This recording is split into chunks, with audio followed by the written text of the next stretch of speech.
আরে একটা নেতে যেমন তেমন, দুইটা নেতে সেই মজা, ও ভাই নওগাঁয়ের গাঁজা। আরে তিনটা নেতে উজিরি নাজির, তিনটা নেতে উজিরি নাজির, চারটা নেতে হয় রাজা, ও ভাই নওগাঁয়ের গাঁজা।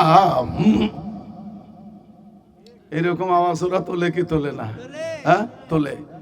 ভাইরা আমার, এরা নিজে পাগল সাজছে। দুনিয়াতে যারা নিজে পাগল সাজে, আল্লাহ এবং আল্লাহ রসুলের রাস্তা ছেড়ে দিয়ে নিজে পাগল সাজে দুনিয়া সঞ্চয় করার জন্য, এদের জন্য মহান আল্লাহ জায়গা তৈরি করে রেখেছে জাহান্নামের মধ্যে। কার মধ্যে? আমার ভাইজানেরা।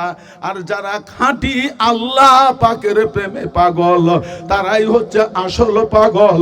এই পাগলদের জন্য আল্লাহ পাক ঠিকানা রাখছে 8টা বেহেশত। 8টা বেহেশত।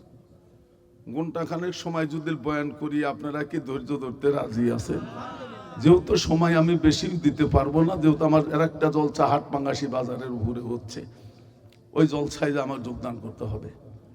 সম্মানিত হাজিরিন, এইবারে আসুন আয়াত কোরআন শরীফের। রাসূল দুনিয়াতে আসার 2700 বছর আগে এই আয়াতে কারিমা মহান আল্লাহ পাক তার এক প্রেমিকে পাগলের জবান দিয়ে মহান আল্লাহ পাক দুনিয়ার জমিনে প্রচার করেছে। এই পাগলের নাম হচ্ছে মুসলমান জাতের জাতিপিতা হযরতে ইব্রাহিম আলাইহিস সালাতু সালামের জবান দিয়ে মহান আল্লাহ পাক এই আয়াতে কারিমা দুনিয়ার জমিনে প্রচার করে গেছে। নাম কি বললাম? পাগলের। মুসলমানের কথা বলেন না কেন? মুসলমান জাতের জাতিপিতা। আমার ভাইজানেরা, মানব জাতের পিতা মোটমাট 4 জন। কয়জন? 4 জন। 1 নম্বরে রুহানি পিতা হচ্ছে নবী মুহাম্মদুর রাসূলুল্লাহ সাল্লাল্লাহু আলাইহি সাল্লাম।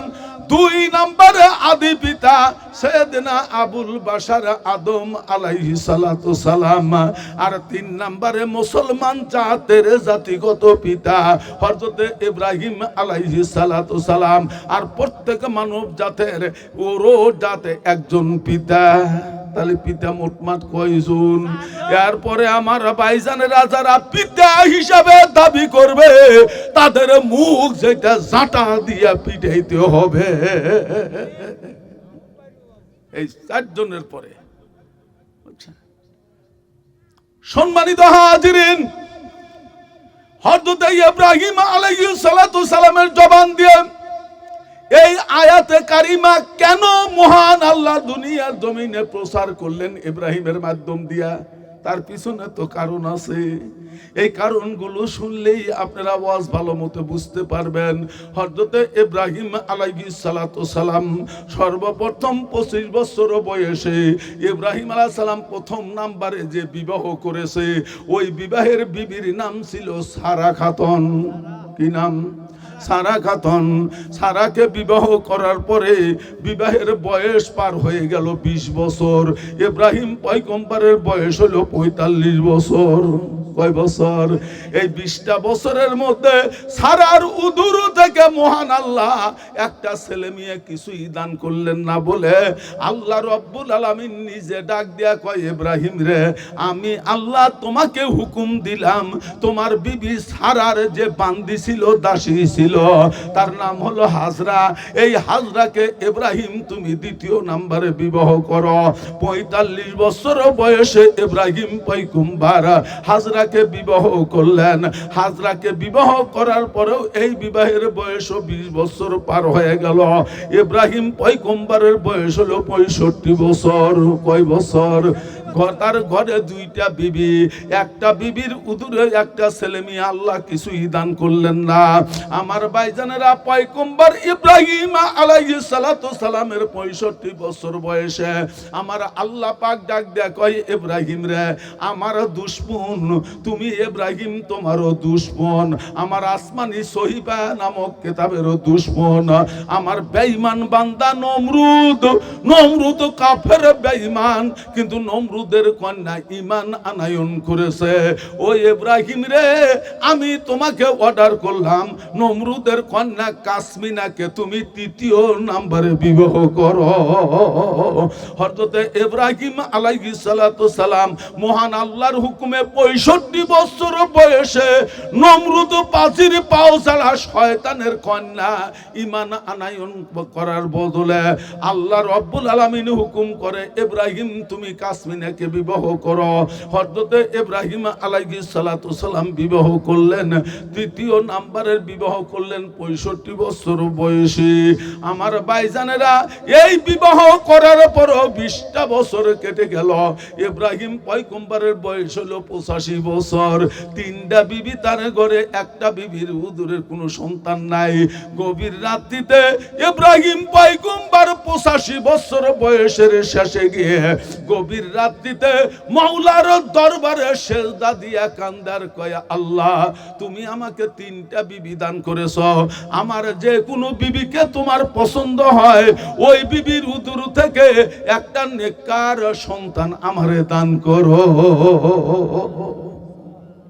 ইব্রাহিম চাইছে কার কাছে? গভীর রজনীতে নাকি আটরশি যায়? হ্যাঁ, এনাথপুর কি কন ভাইরা আমার? ইব্রাহিম চাইছে কার কাছে? দোয়া সঙ্গে সঙ্গে কবুল। আমার আল্লাহ ডাক দিয়ে কয়, ইব্রাহিম তুমি আমার কাছে নেককার সন্তান প্রার্থনা করেছো, নেককার সন্তান দিয়া তোমার পরিপূর্ণ উপকারে আসবে না। আমি আল্লাহ পাক তোমার ঘরে একটা ধৈর্যশীল সন্তান আমি দান করব। নেককার বহুত মানুষ হতে পারে, ধৈর্যশীল সব মানুষ হতে পারে না। তাফসীর ব্যাখ্যা বিশ্লেষণ যে আয়াতটুকুন তেলাওয়াত করছি, যদি ডাইনে বাঁয়ে আগে পিছে ধরিয়া যদি বয়ান করবেন নিগে নেই, তাহলে 3 রাত সময় লাগবে। কয় রাত? সংক্ষিপ্ত আকারে বলে যাচ্ছি শুধু। এই জন্যই আমার জলসা বেশিরভাগে 3 দিন 5 দিন, আমার এই ছুটা জলসা খুব কম। ভাইরা আমার, এইবার আসুন, মহান আল্লাহ ডাক দেয়া কয়, ইব্রাহিম তুমি আমার কাছে নেককার সন্তান প্রার্থনা করেছো, আমি আল্লাহ তোমার ঘরে একটা ধৈর্যশীল সন্তান আমি দান করে দেব। জোরে জোরে বলেন আলহামদুলিল্লাহ। পালাক্রমে ওই রাত্রিতে ইব্রাহিম আলাইহিস সালাতু সালাম দ্বিতীয় নাম্বারের বিবি হাজরার ঘরে আমার ভাইজানের আগমন করলেন। ওই রাত্রিতে স্বামী স্ত্রী মেলামেশা হয়ে গেল। মহান আল্লাহ রব্বুল আলামিন ওই রাত্রিতে হাজরার উদুরের মধ্যে মহান আল্লাহ পাক ওই ধৈর্যশীল সন্তানের আবির্ভাব ঘটাইয়া দিলে। ভাইরা আমার, হযরত ইব্রাহিম আলাইহিস সালাতু সালাম তার দোয়া আল্লাহর দরবারে কবুল। দ্বিতীয় নম্বরে বিবি হামেলা, 10 মাস 10 দিন পরে মা হাজরা খাতুন ডেলিভারি করলেন সেই সন্তান, ধৈর্যশীল সন্তানকে। ভাগ্যক্রমে ইব্রাহিম আলাইহিস সালাতু সালাম ওই সময় বাসায় ছিল না, উনি ছিল সফরে জেরুজালেম বাইতুল মুকাদ্দাস মসজিদুল আকসার পাশে। সন্তানের বয়স যেদিন 7 দিন হয়ে গেছে, এর একটা রেওয়াতে আছে সন্তানের বয়স যখন 40 দিন হয়েছে, ওই দিন ইব্রাহিম আলাইহিস সালাতু সালাম সেই ফিলিস্তিনের জমিন থেকে আমার ভাইজানেরা বেবলন নগরে ফিরে নিজের বাড়িতে আসছে। আমার ভাইজানেরা বিবির ঘরে সন্তান জন্মিছে। ইব্রাহিম খলিল হাজরার ঘরের ভিতরে যায়া হাজরার কোলের সন্তান 2 হাত দিয়ে তুলা ডান গাল বামে 2টা চুমা দিয়া ইব্রাহিম পয়গম্বর আল্লাহর শুকরিয়া আদায় করে আমার ভাইজানেরা ব্যাগট্যাগ নিয়া পয়গম্বর ইব্রাহিম তার প্রথম নাম্বারের বিবি সারার ঘরের মধ্যে ঢুকছে। ঢুকে দেখে সারা অঝর নয়নে জোর জোর করে কন্দন করতেছে। সারার চেহারাটা আমার ভাইজানেরা পরিবর্তন হয়ে গেছে। ইব্রাহিম পয়গম্বর ডাক দিয়া কয়, বিবি সারা রে, তুমি কি রোগে আক্রান্ত হলা? তোমার চোখের মধ্যে পানি, তোমার শরীরের কালারও বিভিন্ন হয়ে গেছে। বিবিরে কারণ কি, কি অসুস্থ আমারে বলো, আমি তোমার সেবার ব্যবস্থা করব আল্লাহর ওয়াস্তে। এই সময় বিবি সারা খাতুন ডাক দেয়া কয়, প্রাণের স্বামী গো, আমার চেহারার মধ্যে আর জীবনে কোনোদিন হাসি রেখা আপনি পাইবেন না। ইব্রাহিম কয়, কেন? তোমার চেহারার মধ্যে আমি কেন হাসি পাবো না? বলে, যতক্ষণ পর্যন্ত তোমার দ্বিতীয় নাম্বারের বিবি হাজরাকে আর হাজরার সন্তানকে এই বেবনল নগর থেকে বনবাস না দিতে পারবেন, এতক্ষণ পর্যন্ত আমি আপনার প্রথম বিবি, আমার মুখে হাসি ফুটবে না। সতীনের বাতাস কি কন? মা সারা কতন চিন্তা করতেছে, হাজরার উদুরের সন্তান জন্মিল, ইব্রাহিমের প্রেম প্রীতি ভালোবাসা সবটুকুন মা ও বেটা দুইজনই নিয়ে ফেললো। ওই ভালোবাসা মনে হয় যারা পরিমাণ আর আমার স্বামীর নিকট থেকে আমি পাবো না।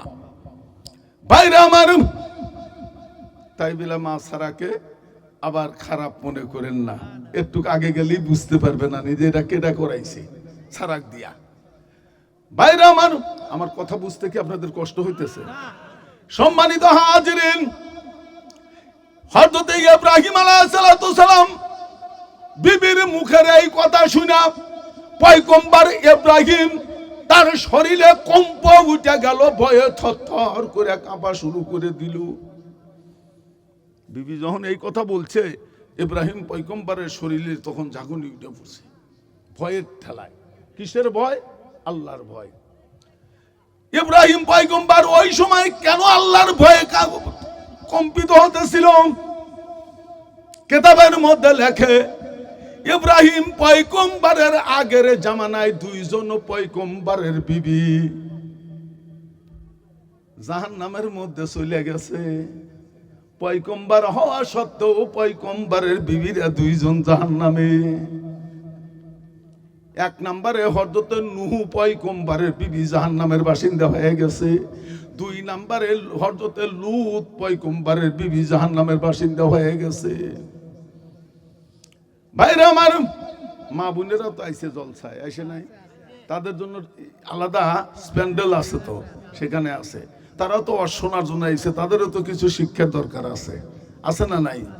ভাইরা আমার, নূহ পয়গম্বরের বিবি জাহান্নামে গেছে একটা মাত্র অপরাধে। কয়টা অপরাধে? ওই মহিলার স্বামী ছিল পয়গম্বর নূহ আলাইহিস সালাম। স্বামীকে একদিন বলছিল পাগল। কি বলছিল? এই একটা শব্দই স্বামীকে পাগল বলছিল, রাগান্বিত অবস্থায়। কি অবস্থায়? সঙ্গে সঙ্গে আমাদের দেশের মা বোনেরা তো স্বামী পাগল টাগল কয়টাই না। আপনাদের এলাকার গান তো আরো ভদ্র। কি কন? চারিয়ামুলা মাদ্রাসা কি কন? আপনাদের গুলাই এগুলা অন্যায় করবো না। লূত হযরত নূহ পয়গম্বর স্বামীর মতন স্বামীকে তার বিবি বলেছিল রাগান্বিত অবস্থায় পাগল। আমার আল্লাহ ডাক দিয়া কয়, হে নূহ রে, তোমার মতন পয়গম্বর স্বামীকে আমার যেই বান্দি রাগান্বিত অবস্থায় তোমাকে পাগল আখ্যায়িত করেছি, তোমার বিবির ঈমান ও আমল এই মুহূর্তে আমি আল্লাহ পাক কর্তন করে দিয়ে তোমার বিবির জন্য আমি জাহান্নাম মঞ্জুর করলাম। নূহ রে, তুমি হুঁশিয়ার, সাবধান। তোমার বিবির জন্য আমার কাছে একবার যদি মাগফিরাতের দোয়া করো, নবুয়তের দপ্তর থেকে তোমার নামটাও কেটে আমি তোমাকেও জাহান্নামে ফেলবো। আল্লাহ এতই রাগান্বিত হয়ে গেছে ওই মহিলার উপরে। আমাদের দেশের মা বোনেরা তো এগুলা কয়টাই না। মুমিন সিং জলসায় গেছি, মা বোনদের পর্দার উপরে কথা বলবার জন্য নিছি। সভাপতি সাহেব খালি গাওয়াইতেছে, কয় হুজুর মা বোনদের পর্দার উপরে তো বলছি হাদিস যে আল্লাহ নবী বলছেন যে মহিলাদের জন্য 4টা আমল করা ফরজ। কয়টা? এক নম্বরে 5 ওয়াক্ত নামাজ পড়া ফরজ, 2 নম্বরে রমজানের রোজা আদায় করা ফরজ, আর 3 নম্বরে স্বামীর হুকুম করা, স্বামীকে খেদমত করা, স্বামীর সেবা করা, স্বামীর হুকুমের অবাধ্য না হওয়া, 4 নম্বরে পর্দায় থাকা। এই 4টা আমল যেই মা বোনেরা দুনিয়ার জমিনে করে বিদায় হবে, ওই মহিলাদের জন্য আল্লাহ পাকের 7টা জাহান্নামের আগুন আল্লাহ হারাম করে দিবে। যে কোনো দরজা দিয়া বেস্তে প্রবেশ করবে, কোনো ফেরেশতা তাদেরকে বাধা দিতে পারবে না। হাদিস তো সত্য। ভাইরা আমার, বক্তাদের মধ্যে কিছুটা হলে তো কবিত্ব ভাব থাকে না? আমি আবার ধাঁচে ধাঁচে এইভাবে বলেছি, অধিকাংশ মা বোনেরা নামাজের দিক দিয়ে ঠনঠনা, রমজানের রোজার দিক দিয়ে মা বোনেরা সবগুলাই টনটনা। স্বামী খেদমত কোনো মহিলা বাঁ পায়ের গোসা দিয়েই ঠিক করে। পর্দা আমার ভাইজানেরা শ্যাম্পু আর পাম্পুর সঙ্গে বাতাসে উড়ায়। কথা ঠিক বলছি না? ঠিক বলছি। তাহলে তো আপনারা কিছুই করেন না। হ্যাঁ, এই বয়ান যখন করছি, আল্লাহর এক বান্দা দাঁড়া কয়, হুজুর শ্যাম্পু চিনলাম কিন্তু পাম্পু চিনবার ফেললাম না। কতগুনা ম্যাজিক লোক আছে না, মুখ ফোর, অন্তত পক্ষে 1,500 মানুষ ওই জলসায় মাঝখান থেকে কথা বলে ফেলাইল। এখন আমি শ্যাম্পু বানাই কি দিয়ে, পাম্পু বানাই কি দিয়াম বইলা তো ফালাসি, বেকাদার পড়ে গেলাম। জেকের ধরে দিয়া কইলাম, মওলা রে তুমি এত বড় মহাবেল থেকে তুমি আমার ইজ্জত রক্ষা করো। সঙ্গে সঙ্গে মস্তিষ্কের মধ্যে আমার ভাইজানেরা বুদ্ধি এসে গেল।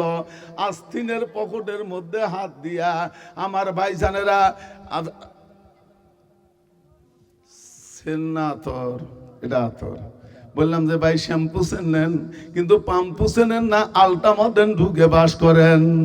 এক জাতীয় সেন থাকে বোতলের মধ্যে, বোতলের মহায় বৃদ্ধ আঙ্গুল দিয়া চাপ দিলে বাহিরে ছিদ্র আছে, ফসত করিয়া বাইরে এসে সমস্ত কাপড়ে গোলা তোলে, তারই নাম হইতেছে পাম্পু। কি আছে না নাই পাম্পু? ভাইরা আমার, হযরত ইব্রাহিম আলাইহিস সালাতু সালাম পূর্বের জামানার 2 জন পয়গম্বরের বিবি জাহান্নামে গেছে। আবার আমি ইব্রাহিম আমার 1ম নাম্বারের বিবি সারা, আমার 2য় নাম্বারের বিবির ঘরে সন্তান জন্মিছে, তাদের উপরে হিংসুক মনোভাব নিয়া বনবাস দেওয়ার অর্ডার করে।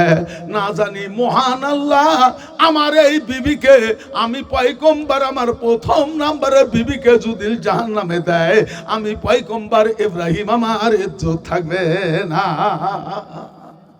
এই ভয়ে ইব্রাহিম থরথর করে কাঁপতেছে। এমন সময় আমার আল্লাহ ডাক দিয়া কয়, ইব্রাহিম বেটা ইসমাইলের চাও না, তোমার বেটা ইসমাইলের চাও না, আমি আল্লাহ আমাকে চাও। ইব্রাহিম কয়, আল্লাহ বেটাক দিয়া কি করব, তোমার ইব্রাহিম তোমাকে চায়। বলে এই কথা যদি ইব্রাহিম সত্য হয়, তোমার 1ম নাম্বারের বিবি হাজরা খাতুনের মতের সাথে আমি আল্লাহ আমার মতটাকে আমি লাগাইয়া দিলাম। তোমার বিবি আর সন্তানকে বাবিলন নগর থেকে বাইর হইয়া পূর্ব দিকে রওনা হও। কোন জায়গায় তাদের মা বেটা 2 জনের বনবাসের জায়গা হবে, আমার ফেরেশতা জিবরিল আলাইহিস সালাতু সালাম এই জায়গার নিদর্শন তোমাকে দেখাইয়া দিবে। তাহলে সারাক দিয়া কেডা করাইছে? আল্লাহ। তাহলে কি সারার কোনো অপরাধ আছে? সারার কি হিংসা করে করছে? করে নাই। পয়গম্বরের বিবি, সে কঠিন একজন পরহেজগারিনী। ভাইরা আমার, এইবার আসুন। ঘুম ধরছে নাহি আপনাদের? চোখ ডুলু ডুলু করতেছে কেন? হ্যাঁ, সম্মানিত হাজিরিন, এইবার আসুন। হযরত ইব্রাহিম আলাইহিস সালাম আর দেরি না করে লাল উটের পিঠে হাওদা বেঁধে বিবি হাজরাকে আর হাজরার কোলের সন্তানকে নিয়ে স্বামী স্ত্রী দুইজন সন্তানকে নিয়ে উটের পিঠের হাওদার মধ্যে চললেন। ব্যাবিলন নগর থেকে উট পূর্ব দিকে খেদান শুরু করলেন। একদিন না, দুই দিন না, একটানা 29 দিন আর 29 রাত এই উট নিয়ে আমার ভাইজানেরা এত দূরে চলে গেছে, চতুর্দিকে শুধু বাবলা গাছের জঙ্গল আর বাবলা গাছের জঙ্গল, আর শুধু পাথরের পাহাড় আর পাহাড়। আরো পাশে 400 মাইলের মধ্যে কোনো মানব জাত সেখানে বসত করার ক্ষমতা রাখে না। এমন জায়গায় যাওয়ার পরে হযরতে জিবরিল আলাইহিস সালাতু সালাম ইব্রাহিম পয়গম্বরকে ডাক দেয়া কয়, পয়গম্বর রে, এখন আপনার উটের লাগামটা টানেন, উটের থেকে নামেন, এখানে একটা ছোট্ট তাবু আপনি টানাইয়া দেন। আমি জিবরিল ফেরেশতা তাবু টানারের 4টা খুঁটি কোন কোন জায়গায় গালা লাগবে আমি জিবরিল দেখাইয়া দিচ্ছি। সেই জায়গায় আপনি 4টা খুঁটি গেড়ে তাবুটা টানান। হযরতে ইব্রাহিম আলাইহিস সালাতু সালাম ওই জায়গায় 4টা খুঁটি গেলে তাবুটা টানানোর পরে হযরতে জিবরিল বলে, হে আল্লাহর পয়গম্বর, এই তাবুর ভিতরে আপনার বিবি আর সন্তানকে পৌঁছাইয়া দেন। এই তাবুর ভিতরে আপনি প্রবেশ করা আপনার জন্য জায়েজ না। আপনি যে রাস্তা দিয়ে আইছেন ওই রাস্তা দিয়ে ঘুরে আপনার বাসভবনের দিকে চলে যা। এমন একটা জায়গা, আরে পাশে চতুর্দিকের মধ্যে 400 মাইলের মধ্যে কোনো মানুষ সেখানে বসত করে না। সম্মানিত হাজিরিন, এমন জায়গায় বনবাস হলো। ইব্রাহিম আলাইহিস সালামের কাছে মৌসুকে একটুকু পানি ছিল, মা হাজরার হাতের মধ্যে পানিটুকুন দিয়ে দিল। কয়টা খেজুর কুরমা ছিল হাজরার হাতে দিয়ে দিল। আমার ভাইজানেরা সন্তান আর বিবিকে তাবুর মধ্যে ঢুকাইয়া দিয়া ইব্রাহিম পয়গম্বর উটের নাগামটা ধরে নিয়ে আমার ভাইজানেরা ওখান থেকে আগের দিকে একটুখানি পূর্ব দিকে রওনা হইলেন। কোন দিকে? মা হাজরা দেখলো এ তো বিপদ, স্বামী তো ভিতরে ঢুকলো না, আবার না চলেও যায়, তাবুর পর্দার মধ্যে থেকে দেখে। এমন সময় পর্দার কাপড় উঠে দিয়া মা হাজরা স্বামীকে ডাক দিয়া কয়, প্রাণের স্বামী গো, আপনি কোথায় যাচ্ছেন? আমাদের মা বেটা দুইজনকে এমন জায়গায় রেখে আপনি আবার ঘুরে আসবেন কি আসবেন না, কোনো কথাই তো আমাকে বললেন না। না বলে আপনি চলে যাচ্ছেন, এর কারণটা কি একটু বলেন? ইব্রাহিম পয়গম্বর না কোনো জবাব দেয় না, যাইতেই আছে। মা হাজরা আবার দ্বিতীয়বার ডাক দেয়া কয়, প্রাণের স্বামী গো, আমি বুঝতে পেরেছি সংসারের জীবনের মধ্যে কোনো এক সময় হয়তো আপনার সঙ্গে আমার বেদবি হয়ে গেছে। এই বেদবি হওয়ার কারণে আপনি সহ্য করতে পারেন নাই, আমাকে এই জন্য এই শাস্তি দিচ্ছেন। এমন কোন অপরাধ যদি আমি করে থাকি, আমি আপনার স্ত্রী হিসেবে আপনার কাছে আমি আল্লাহর হস্তে ক্ষমা প্রার্থী। ইব্রাহিম পয়গম্বর হানা কিছুই কয় না, যেতেইছে। আবার ডাক দেয়া কয়, প্রাণের স্বামী গো, আপনার সন্তানটারে নিয়ে যান। আপনার সন্তানকে না আপনি অত্যন্ত ভালোবাসেন, এতদিনের সাধনার সন্তান মাবুদের নিকট থেকে চায় নিছেন। আপনি বাঘবাল লোকের চিতাবাঘের খাদ্য হিসেবে আপনার সন্তানকে রেখে যান না। আমার মতন মহিলা অপরাধী, আমার জন্য এই শাস্তি, এটা আমি মাথা পেতে নিয়ে নিলাম, কিন্তু আপনার সন্তানটাকে আপনি নিয়ে যান। মা হাজরা খাতুন সন্তানের দোয়াই দিলেন, ইব্রাহিম পয়গম্বর বিবির কথা কানে নিলেন না। এরপরে নিরুপায় হয়া হাজরা খাতুন ডাক দেয়া কয়, প্রাণের স্বামী গো, এখানে যে আমাদের মা বেটা দুইজনকে রেখে যাচ্ছেন, এইটা কি স্বয়ং মহান আল্লাহ আপনাকে অর্ডার করেছে? হযরতে ইব্রাহিম পয়গম্বর আস্তে মাথা ঝাঁকি দিয়ে স্বীকার করলেন যে আল্লাহ করছে। মা হাজরা কয়, কোনো কথা নাই স্বামী, চলে যান। যে আল্লাহ আমাদের মা বেটার দুইজনের বনবাস এখানে মঞ্জুর করেছে, ওই আল্লাহ পাক আমাদের মা বেটা দুইজনের জামিনদার হয়ে গেছে। আপনি চলে যান। আমাদের দেশের মা বোনেরা বলি কি কন, 32টা দাঁত তো ভাঙলেনি, স্বামীর সংসার তো দূরের কথা, স্বামীর বাপ মায় কোন জায়গায় থুইলেন আর স্বামী কোন জায়গায় থুইলেন, কি কন ভাইরা আমার? এইবার আসুন, হযরত ইব্রাহিম আলাইহিস সালাম উটের লাগাম ধরে যাইতে আইছে পূর্ব দিকে। যাইতে যাইতে দেখে ডান সাইডে একটা পাহাড়, বাম সাইডে একটা পাহাড়, উত্তরে একটা পাহাড়, দক্ষিণে একটা পাহাড়। এই দুই পাহাড়ের মাঝামাঝিতে যায়া ইব্রাহিম পয়গম্বর উটের লাগাম ছেড়ে দিলেন। উটের লাগাম ছেড়ে দিয়ে পয়গম্বর ইব্রাহিম মাওলার দরবারে দুইটা হাত তুলছে। কয়টা হাত?